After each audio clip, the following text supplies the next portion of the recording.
Students अस्सलाम वालेकुम वरहमतुल्लाहि वबरकातुहू।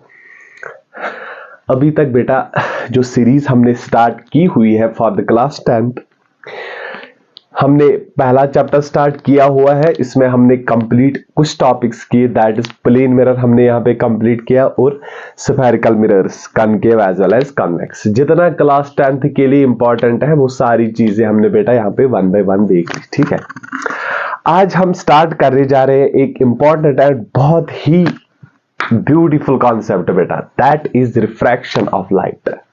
बढ़िया कॉन्सेप्ट है refraction of light.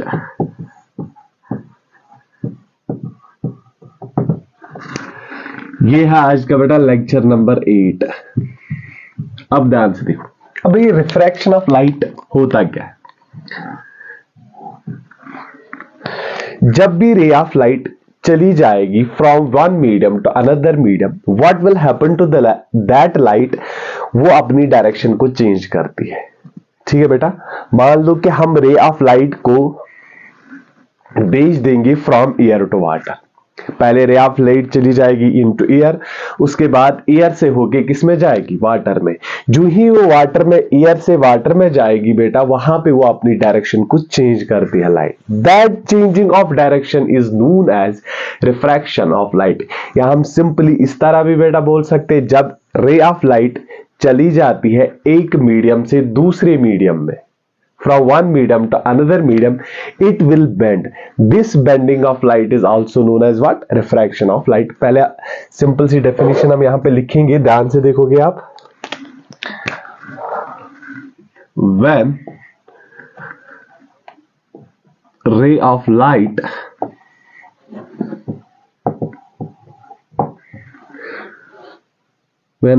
light goes from one medium to another medium,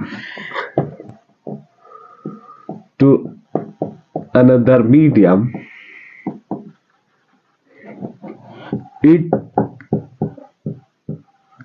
changes its direction. This is known as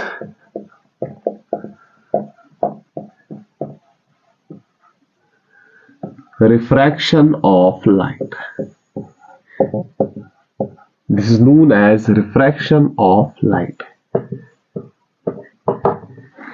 क्या कहा हमने, जब भी रे ऑफ लाइट चली जाएगी from one medium to another medium, it will change its direction. इसको हम बोलते हैं रिफ्रैक्शन ऑफ लाइट। या आप दूसरे तरीके से भी इसको डिफाइन कर सकते हो, simply bending of light when it goes from one medium to another medium, that is also called refraction of light. अब यहां पे बेटा दो टाइप्स आपको मिलेंगे। कभी तो जाएगी ray of light rare medium to denser medium, कभी रे ऑफ लाइट चली जाएगी denser medium to rare medium.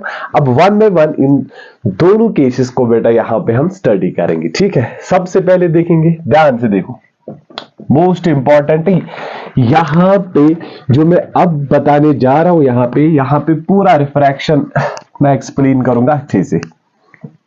When ray of light ray of light goes from, क्या लिखेंगे हम पहले, रेयर मीडियम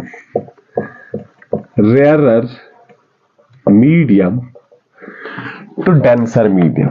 याद रखोगे बेटा, to denser medium, the ray of light क्या लिखेंगे, the ray of light will bend towards normal. याद रखना बेटा, बेंड टुवर्ड्स नॉर्मल।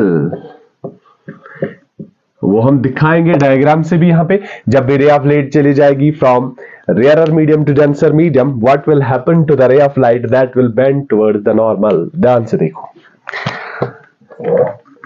मान लो बेटा यहां पे है air, we know that this is rare medium, और यहां पे हम रखेंगे water.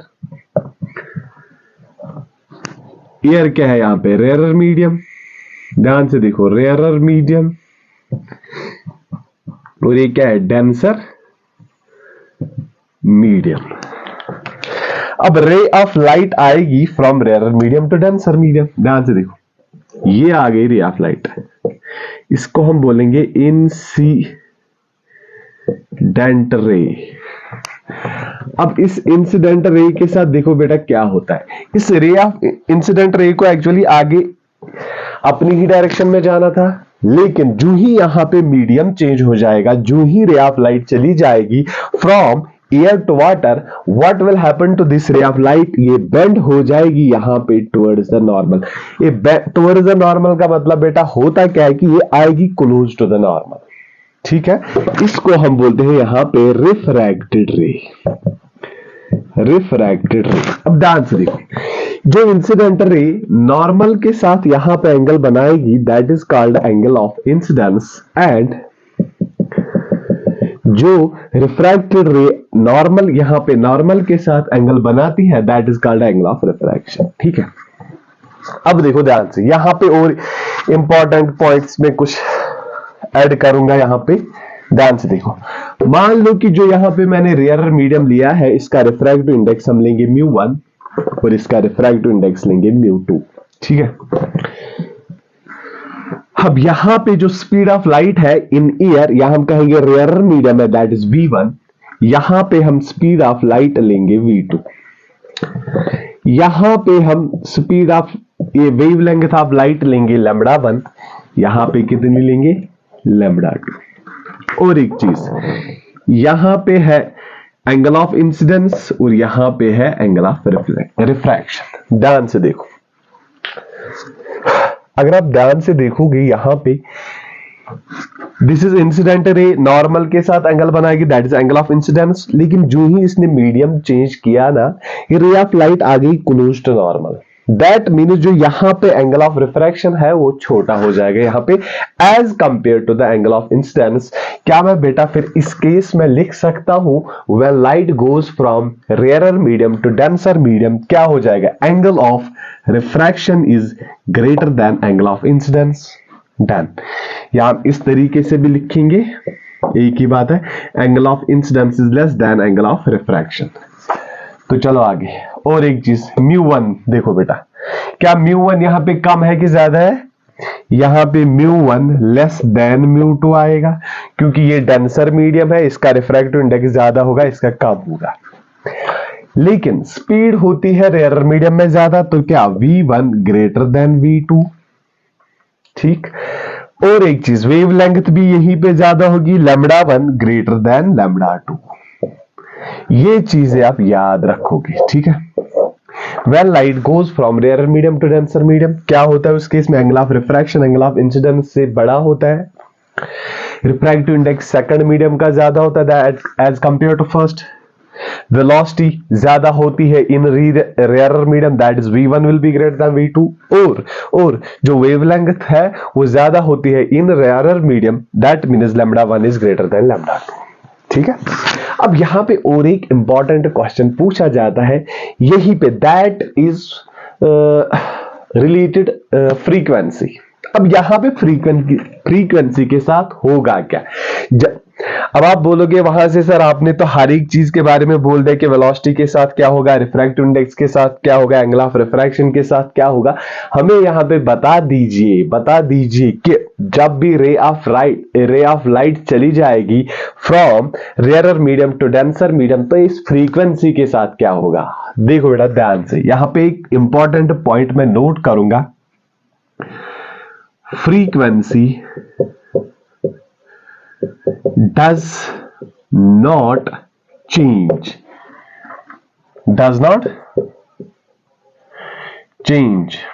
on changing medium।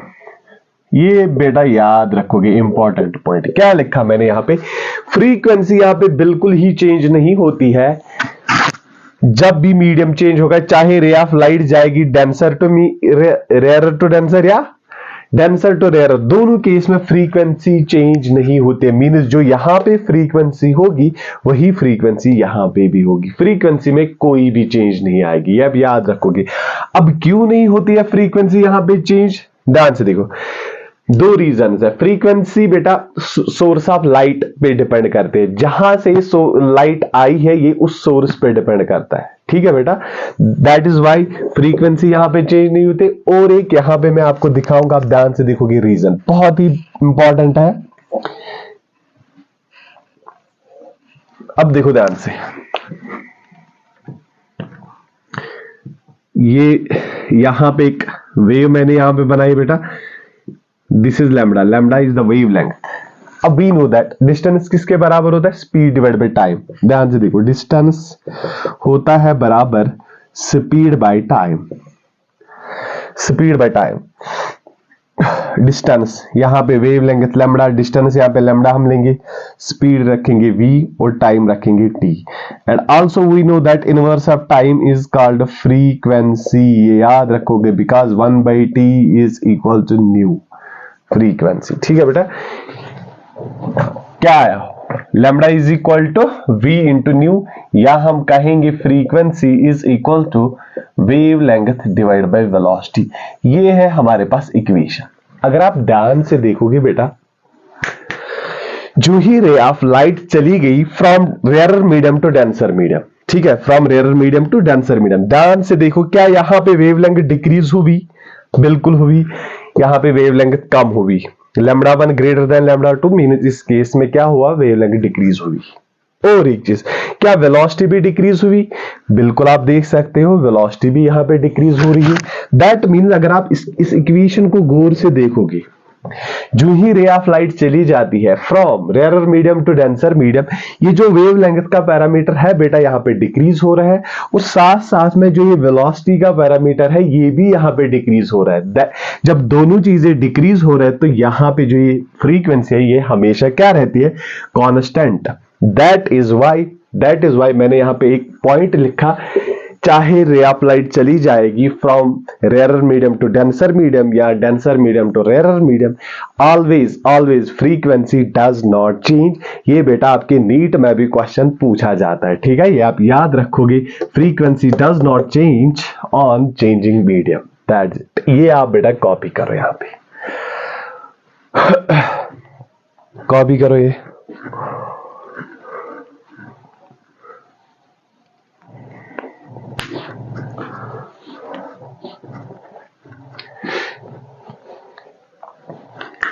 Screenshot उठा के बेटा आप कॉपी मार सकते हो। ओके, चले आगे, done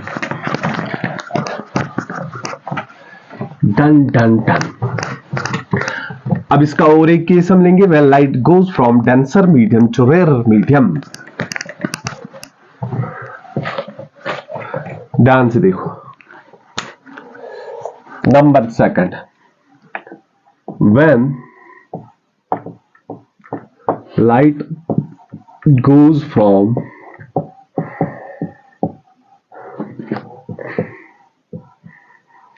denser medium to rarer medium, ray of light will bend, क्या हो जाएगा, away from normal, away from normal,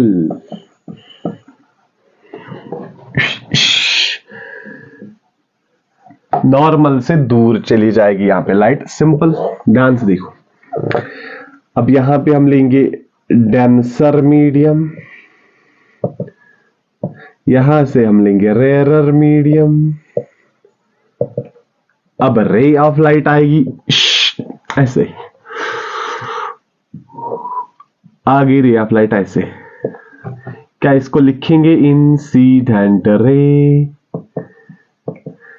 what is this, this is normal perpendicular to the surface, that is called normal. अब ध्यान से देखो, इस रे of light को ऐसे जाना था, but due to changing medium, यहां पे जो मीडियम चेंज हो रहा है, रे ऑफ लाइट जाएगी denser to rare medium, what will happen to this ray of light, it will bend away from the normal, ये नॉर्मल से दूर चली जाएगी। इसको हम लिखेंगे यहां पे रिफ्रैक्टेड रे। क्या लिखा बेटा यहां पे, रिफ्रैक्टेड रे। इस वाले एंगल को क्या बोलोगे? Angle of incidence. इस वाले एंगल को बोलोगे एंगल ऑफ रिफ्रैक्शन। अब ये पहला मीडियम है, ये सेकंड। यहां पे फिर से अब देखो ध्यान से, हम इसको लिखेंगे μ1 है रिफ्रैक्टिव इंडेक्स, यहां पे फिर से v1 λ1 और एंगल ऑफ इंसिडेंस। इसमें क्या है? μ2 v2 λ2 एंगल ऑफ रिफ्रैक्शन। तो क्या हो जाएगा यहां पे? शाबाश। अगर आप ध्यान से देखो, यहां पे एंगल ऑफ रिफ्रैक्शन ही ज्यादा होगा, angle of refraction greater than angle of incidence. वहां पे ये कम था, यहां पे ज्यादा आ जाएगा, ठीक है, क्योंकि रे ऑफ लाइट होगी away from the normal. Number second, speed second medium में ही ज्यादा होगी as compare to first, because this is rare, this is denser. Wavelength भी सेकंड मीडियम में ही ज्यादा होगी।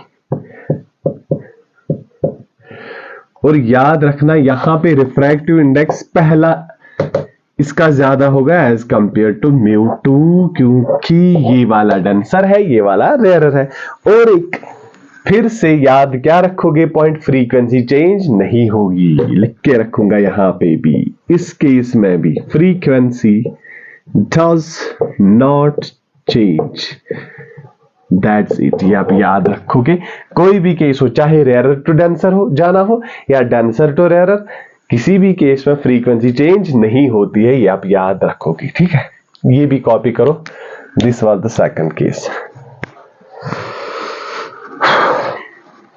अब यहां पे क्या करेंगे हम बेटा? अभी स्टेप बाय स्टेप चलेंगे हम, ठीक है। इसके बाद मैं यहां पे एक्सप्लेन करने जा रहा हूं लॉज ऑफ रिफ्रैक्शन, क्योंकि हर एक चीज को मैं यहां पे सीक्वेंशियली बेटा एक्सप्लेन करूंगा। आधे बुक्स में इफेक्ट्स ऑफ रिफ्रैक्शन को पहले लिखा होता है, वो हम अभी नहीं करेंगे। फिलहाल मैं रिफ्रैक्टिव इंडेक्स की कहानी को अच्छे से आपके सामने क्लियर करूंगा, बाद में फिर उस पर आ जाएंगे हम, ठीक है। क्योंकि अभी हमें देखना है कि जब हम लॉज ऑफ रिफ्रैक्शन को अच्छे से समझेंगे तब हमें पता चलेगा कि इंसिडेंट रे के, जब नॉर्मली इंसिडेंट रे होगी तो उसके साथ क्या होगा। फिलहाल हम लॉज पे आएंगे। यहाँ पे लॉज ऑफ रिफ्रैक्शन जो आप लोगों ने पढ़े होते हैं, बहुत इजी है, आप लोग बहुत काबिल बच्चे हो, क्लास 8th से ही आप पढ़ते आ रहे हो laws of refraction. Laws of refraction simple. Laws of refraction में है क्या बेटा? पहला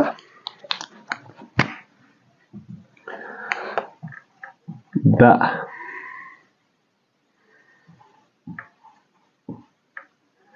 angle of incidence comma angle of refraction and normal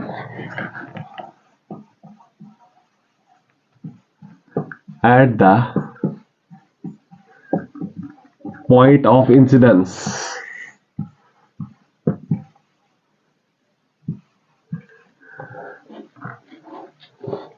at the point of incidence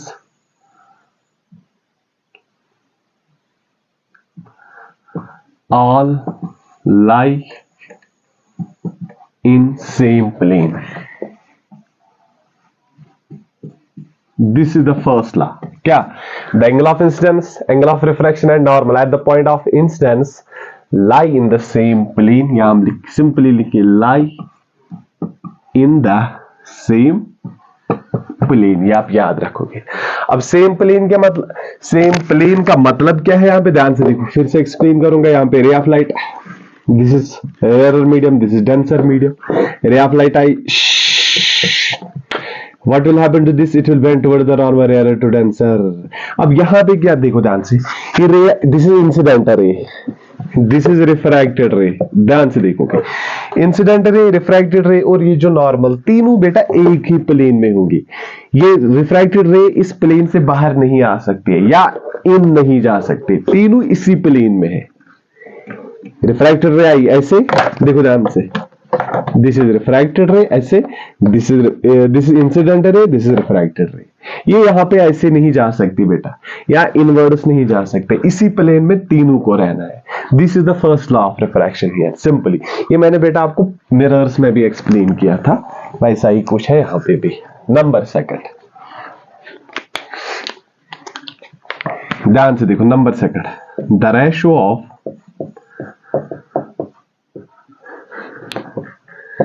sign of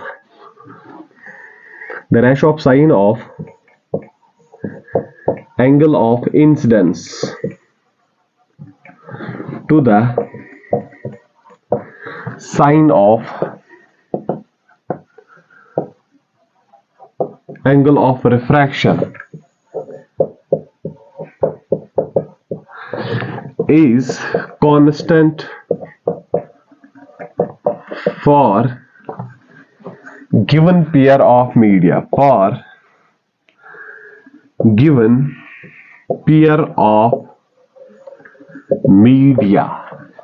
क्या लिखा मैंने बेटा?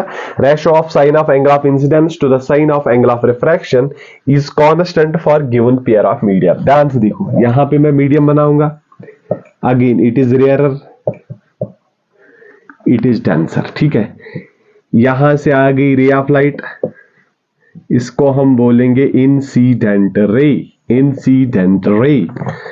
दिस इज नॉर्मल, रे ऑफ लाइट जाएगी यहां से, इट इज रिफ्रैक्टेड रे। ध्यान से देखो, दिस इज रिफ्रैक्टेड रे, यहां से इसको हम बोलेंगे एंगल ऑफ इंसिडेंस और इसको हम बोलेंगे एंगल ऑफ रिफ्रैक्शन, अब यही यहां पे देखा, ratio of sine of angle of incidence to the sine of angle of refraction is constant for given pair of media. अब ध्यान से देखो, क्या लिखेंगे? Sine of angle of incidence to the sine of angle of refraction is equal to constant. यहां पे जो value होता है ये कांस्टेंट होता है, और इस कांस्टेंट को यहां पे हम बोलते हैं रिफ्रैक्टिव इंडेक्स। याद रखोगे, this constant is known as, क्या बोलते हैं हम इसको? Refractive index. इसको हम रिफ्रैक्टिव इंडेक्स, और इसको डिनोट म्यू से हम करते हैं या एम से करते हैं, आप लोगों की मर्जी है, चाहे इससे करो या इससे डिनोट हम इससे करते हैं। इस कांस्टेंट को हम यहां पे बोलते हैं सिंपली रिफ्रैक्टिव इंडेक्स, ठीक है बेटा, ध्यान रखोगे। क्या कहा हमने? First law, angle of incidence, angle of refraction and normal are lie in the same plane, that's okay, it is easy. दूसरा क्या था? सिंपली जब रे ऑफ लाइट जाएगी from one medium to another medium, ध्यान से देखो यहाँ पे एंगल ऑफ इंसिडेंस बनेगा, एंगल ऑफ रिफ्रैक्शन, तो क्या याद रखोगे? Sine of angle of incidence to the sine of angle of refraction is constant, और इसी कांस्टेंट को हम यहाँ पे बोलते हैं रिफ्रैक्टिव इंडेक्स, ठीक है। और याद रखोगे मेरा बेटा, ये जो रिफ्रैक्टिव इंडेक्स होता है यहां पे, it is actually refractive index of second medium with respect to first medium. यहां इस तरीके से भी बोल सकते, जिस मीडियम में लाइट चली जाएगी उसी मीडियम का हमें रिफ्रैक्टिव इंडेक्स पता चल रहा है, ठीक है। मीन्स रे ऑफ लाइट आई from rarer to denser, that mean it is the refractive index of denser with respect to rarer medium. ये याद रखोगे, दिस इंपॉर्टेंट, दैट मीन्स अगर मैं यहां पे रिफ्रैक्टिव इंडेक्स लिखूंगा, that will be refractive index of denser medium with respect to this rarer medium, ये आप याद रखोगे, ठीक है। अब ध्यान से देखो, और भी थोड़ी बहुत कहानी है यहां पे। अब आपने देख लिया, जब रे ऑफ लाइट जाएगी from one medium to another medium, ratio of sine of angle of incidence to the sine of angle of refraction, उसको हम बोलते हैं, वो कांस्टेंट के बराबर होता है, दैट इज रिफ्रैक्टिव इंडेक्स। अब देखो ध्यान से, अगर रे ऑफ लाइट चली जाएगी फ्रॉम ईयर और वैक्यूम टू अनदर मीडियम, उस केस में रिफ्रैक्टिव इंडेक्स को हम बोलते हैं एब्सोल्यूट रिफ्रैक्टिव इंडेक्स। तो लिखेंगे यहां पे, ये आप कॉपी करो यहां तक, ये बहुत इजी है, ये पॉइंट भी किया, डन। स्क्रीनशॉट उठा के बेटा कुछ भी कर लो। अब देखो ध्यान से, क्या लिखेंगे? यहां से हम लिखेंगे ईयर वैक्यूम बेटा, ठीक है, ईयर और वैक्यूम। अब आ गई रे ऑफ लाइट, इसको आप बोलोगे इंसिडेंट रे। यहां से नॉर्मल रे ऑफ लाइट चली जाएगी, यहां से दिस इज व्हाट, यहां पे हम बोलेंगे, ये हम रखेंगे वाटर, अब रे ऑफ लाइट आ गई from air to water, from one air और वैक्यूम टू वाटर। ठीक है बेटा, यहां पे भी आएगा, ध्यान से देखो, incidence, this is angle of refraction. यहां पे भी sine of I divide by sine of R आएगा, that is constant, that is constant. ध्यान से देखोगे मेरा बेटा, that is sine I divide by sine of R. अभी मैंने बोला जिस मीडियम में रे ऑफ लाइट चली जाती है उसी मीडियम का हमें रिफ्रैक्टिव इंडेक्स पता चलता है विथ रेस्पेक्ट टू दैट जहां से रे ऑफ लाइट आई है। आई कहां से है? एयर और वैक्यूम से। जाना किस में है? वाटर में। तो बेटा रिफ्रैक्टिव इंडेक्स किस चीज का हमें पता चलेगा? Water. With respect to what? With respect to air और वैक्यूम। ठीक है, तो क्या लिखेंगे? Refractive index of water with respect to air और वैक्यूम। बेटा जो आपकी मर्जी है, ठीक, ये लिखेंगे विथ रेस्पेक्ट टू एयर। ध्यान से देखो, यहां हम लिखेंगे और वैक्यूम। यहां पे इस रिफ्रैक्टिव इंडेक्स को हम बोलते हैं, याद रखोगे, एब्सोल्यूट रिफ्रैक्टिव इंडेक्स। ठीक है, एब्सोल्यूट रिफ्रैक्टिव इंडेक्स। क्या?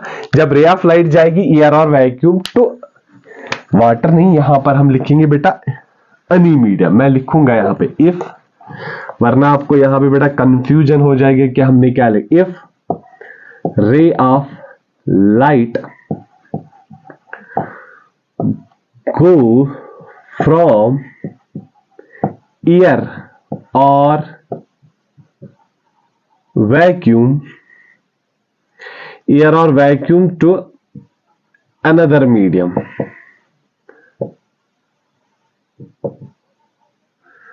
टू अनदर मीडियम, उस केस में रिफ्रैक्टिव इंडेक्स को क्या बोलते हैं? Absolute refractive index. याद रखोगे क्या? जब रे ऑफ लाइट चली जाएगी एयर और वैक्यूम टू अनदर मीडियम, उस केस में हम बोलते हैं रिफ्रैक्टिव इंडेक्स। अब यहां पे और एक पॉइंट, अगर रे ऑफ लाइट चली जाएगी from one medium to another medium other than vacuum और एयर, क्या लिखेंगे? ये भी आप देखो, if light go from one medium, यहां पे लिखिए अदर देन एयर और वैक्यूम, एयर और वैक्यूम टू अनदर मीडियम, उस केस में जो बेटा रिफ्रैक्टिव इंडेक्स होता है उसको हम बोलते हैं रिलेटिव रिफ्रैक्टिव इंडेक्स। ये आप याद रखोगी। शाबाश बेटा, इसको कॉपी करो, ये इंपॉर्टेंट है यहां पे।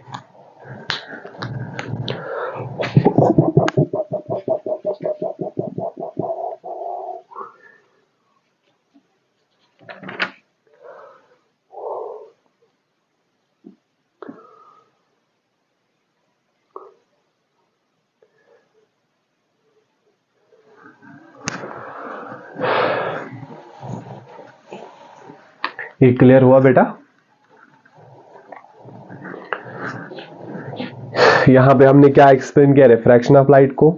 और एक चीज हमेशा आपने angle of incidence, angle of refraction और नॉर्मल क्या होना चाहिए बेटा? दैट मस्ट बी, वो एक ही प्लेन में होने चाहिए, that is first. Number second, और हमने यहां पे देखा angle of incidence, angle of ratio of angle of incidence to the angle of refraction होना बराबर चाहिए एक कांस्टेंट को, उसी कांस्टेंट को हम बोलते हैं रिफ्रैक्टिव इंडेक्स। ठीक है बेटा, आई थिंक आज के लेक्चर में इतना ही।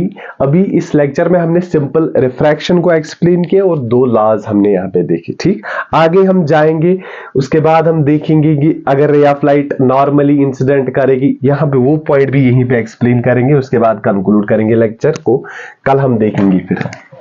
अब देखो ध्यान से, ये पॉइंट यहीं पे याद रखोगे आप। अगर रे ऑफ लाइट,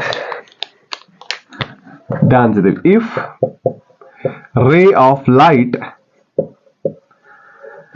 hits interface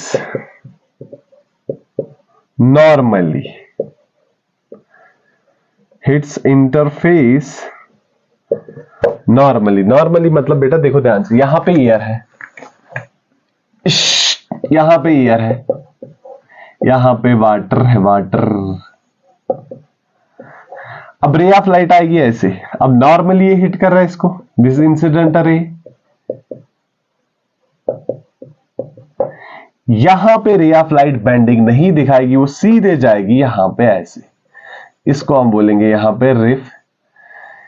यहां पे रे ऑफ लाइट सीधे ऐसे जाएगी, यहां पे अगर आप ध्यान से देखोगे एंगल ऑफ इंसिडेंस किसके बराबर है, 0, एंगल ऑफ रिफ्रैक्शन भी 0 के बराबर आएगा। ये पॉइंट आप याद रखोगे क्या, जब भी इंसिडेंट रे नॉर्मली हिट करेगी इंटरफेस को, इंटरफेस किसको बोलते हैं, जो दो मीडियम को बेटा यहां पे अलग कर रहा है, यहां से वाटर है, यहां से एयर है, तो इन दैट केस वहां पे होता क्या है, यहां पे कोई भी बेंडिंग नहीं होती है, जहां जिस डायरेक्शन से रे ऑफ लाइट आई है उसी डायरेक्शन, सेम डायरेक्शन से वो आगे चली जाती है। ठीक है, दिस इज द केस जब ray of light normally hit करेगी इंटरफेस को। ठीक, अब बाकी और भी क्या चीजें होती है रिलेटेड रिफ्रैक्टिव इंडेक्स, वो हम बेटा कल देखेंगे। ठीक है, और laws of effects of refraction कहां कहां पे अप्लाई हो जाएगा, वो चीजें भी हम कल के लेक्चर में देखेंगे। आई थिंक आज के लेक्चर में इतना ही। थैंक्स, जितना भी ये रिफ्रैक्शन के बारे में मैंने बेटा थोड़ा सा यहाँ पे एक्सप्लेन किया, आप इसको अच्छे से देखोगे, आपको रिफ्रैक्शन बहुत ही अच्छे से क्लियर हो जाएगी। ठीक है, डन, आज के लेक्चर में इतना ही।